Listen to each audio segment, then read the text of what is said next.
Welcome to The Explainer. We're about to tackle two of the most useful and, let's be honest, sometimes confusing tools in our writing kit, the comma and the dash. So let's dive right in and figure out how to use them to make our sentences sharp, clear, and just powerful.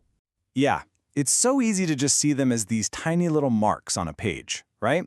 But as our source material says, they are the unsung heroes that really guide the flow and meaning of our ideas.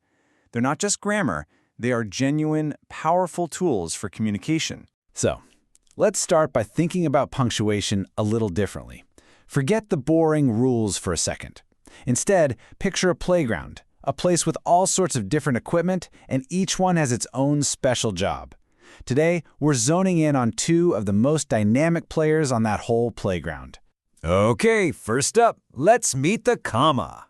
If punctuation marks were characters in a story, the comma would be the reliable, dependable workhorse. It's the one you'll use the most, and it's always there, quietly doing the heavy lifting to keep your sentences neat and tidy. At its heart, the comma's main job is just to create these little separations, these slight pauses. Think of it like a traffic cop for your sentences.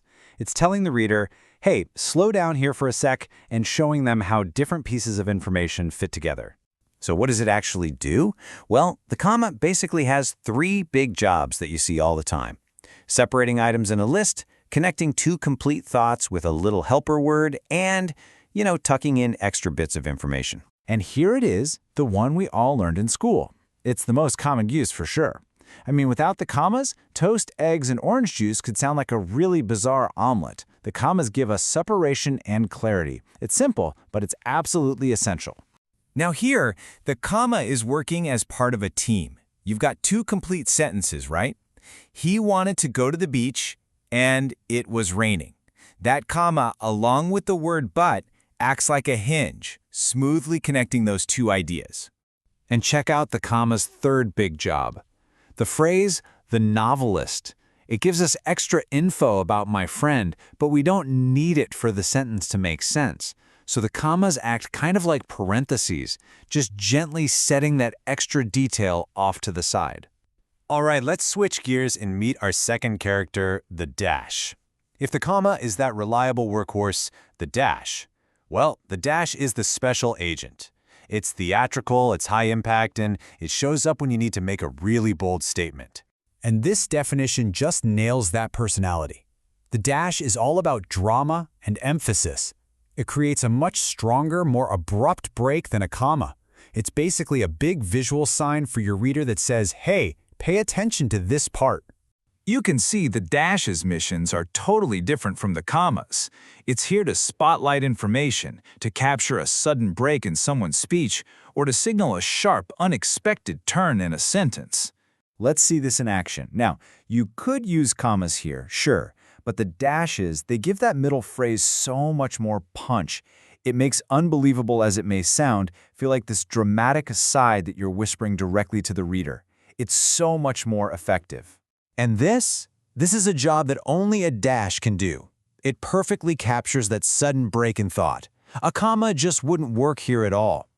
The dash shows a literal interruption in the sentence, which perfectly mirrors the interruption in real life. So now that we've met our two players, we get to the main event, the comma-dash dance. Because sometimes they can do similar jobs, right? So how do we choose? Well, it all comes down to the effect, the feeling you want to create. This comparison is just perfect. Look at the left side, with the commas. Which she found online is just a simple piece of extra info. It's like a whisper. But now look at the right, with the dashes. A disaster she found online, that becomes the star of the show. It's a dramatic reveal. It's a shout. Same basic sentence, totally different feeling. Okay, so we get the theory. Now let's get practical. How do we actually apply all this stuff and maybe avoid some of the common traps that writers fall into? Yes, the dreaded comma splice. This is probably the #1 most common comma mistake out there. What's happening is that one lonely little comma is trying to smash two complete sentences together, and it's just not strong enough for that job. It creates this run-on that can really confuse your reader. But the good news is it's a super easy fix. You've got three simple options. 1. Just use a period and make two separate sentences. 2. Use a semicolon if the ideas are really, really closely linked. Or 3. Add a connector word like and or because to give that comma a little help. Now let's see how the pros do it. In this email, a comma totally could have been used before please, but the writer wanted to draw special attention to the most important part, so they used a dash. It signals a shift in tone and adds emphasis, basically saying, hey, listen up, this next part is important. And we see a similar pro move right here, in a more formal setting. The sentence could have just ended after action, but that dash lets the writer add one final, clarifying, and really emphatic point. It's a power move. It's a way to end a thought with a real flourish. So as we start to wrap this up, I think the best way to look at all this is to see punctuation as your own personal palette. You're not just following a bunch of dusty old rules. You're making conscious, creative choices about the rhythm, the tone, and the focus of your writing. You know, if you take away just one single thing from this explainer, let it be this. Commas create structure. Dashes create style. Your choice between them will completely change how your sentence feels and where you want your reader's attention to go. This final quote from our source is just the perfect way to finish, isn't it?